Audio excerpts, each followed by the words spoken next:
Hey everyone, so I've got some fun practice examples of a couple of different variations of making the animated GIF with the ghost and some bonus features or some bonus designs that you could add in, trying to give you some ideas just to make yours a little bit more unique. So this is one example that I did where I added in Boo on there, but then also I played around with changing the opacity of the layers, and I even put a little bit of a glitch animation on there. Inside of this one, I drew an extra piece, which was a hat that the ghost had on top. And then I did this little flame where the ghost is going through there. And then I distorted it at the end so it looked like he was kind of warping out of the corner. This is another one that I just had a different background color change. And then on this one, I had fun with the brushes of using the glimmer on there. And then I also played around with the distort on the ghost on that one as well. So I just wanted you to kind of see a sneak peek of some of those different examples of me adding some things instead of just using just the plain ghost on there in my layers panel. And so one of the key things, if I want to add something extra on a layer for it to show up in the animation, I had to turn off alpha lock on that layer for me to be able to add in my brushes area. I think those two brushes I chose from the luminance, excuse me, from the luminance area where it's glimmer, and then this one with it, I think it's called bokeh light. So those two on there is how I added inside of my layer panel right here at number 8. So see, I've got it there, and then I've also got it there on that one. Now up here at number 10, this is where I started playing around with the, in the selection tool where you can hit distort. And see, when you hit distort, you can start to kind of move your item or move whatever it is that you're choosing, which we're choosing the ghost, and start to distort it to put it into a different direction.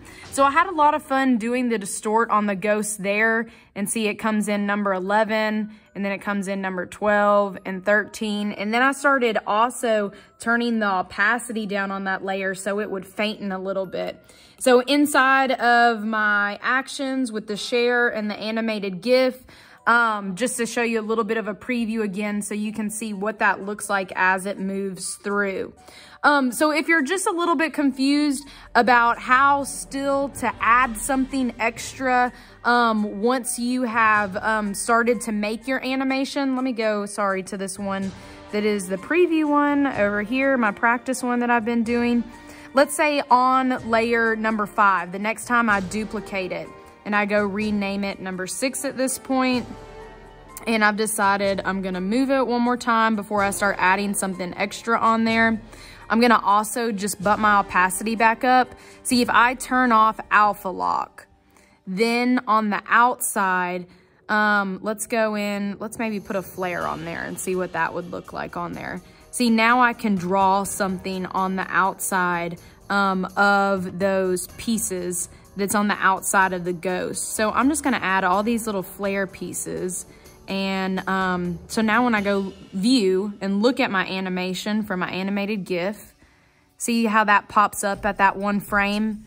Now, if I wanted the next couple of frames to also it to show up a little bit longer, I could just duplicate that. Maybe let's turn it so it is still in an animated form.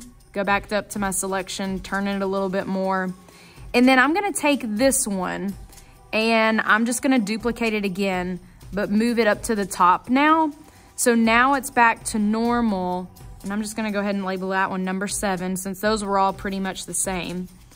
And then this one's gonna go back to being the normal without the outside on there. And I had to zoom in so I could move that ghost. If you're having trouble moving your ghost at all, might be because you're zoomed out too much. Okay, and then I'll bump that back up again. All right, so let's go check it out, go see how it's looking. All right, so I'm liking how that looks. So if you're noticing on there, when I'm ready to go export, this is what I need to go do. First, check and make sure you at least have 20 layers, right? So that's a bad example of me doing the export for my 20 layers. Let's go check out one that I know that I've got the 20 layers on there. And I think it was this one on here. Okay, yes. So this is one of the ones that I've got the 20 layers showing up. Well, I've got 19. So it looks like I need to do maybe one more thing on there. So let's just duplicate that one. Go rename it number 20. Let's go figure out where it's at. It's down there at the bottom. I'll just move it up one more time. Okay, so now that I'm ready to go ahead and do my exporting, I'm gonna go up to where the wrench is at. I'm gonna hit share and I'm gonna hit animated GIF. Once I get here, I need to choose how many frames per second that I would like the GIF to be speed-wise. But also I'm gonna pick web ready. It's gonna make it a little bit smaller, so when you send it to Dropbox for me, I won't be getting it at that full max resolution. You're more than welcome to save one on your iPad for yourself at max resolution, but just for submitting to me, put it on web ready. Now, 8 seconds or 8 frames per second for me looks like it's turning out pretty good, so that's where I think I'm gonna choose mine. You pick whatever looks best for yours. If you would like a transparent background, you could toggle to have a transparent background on there if you want to. But if your color is something that's important for your background, then you're just gonna leave that as it is. So I hit export, and then I'm gonna go hit save image.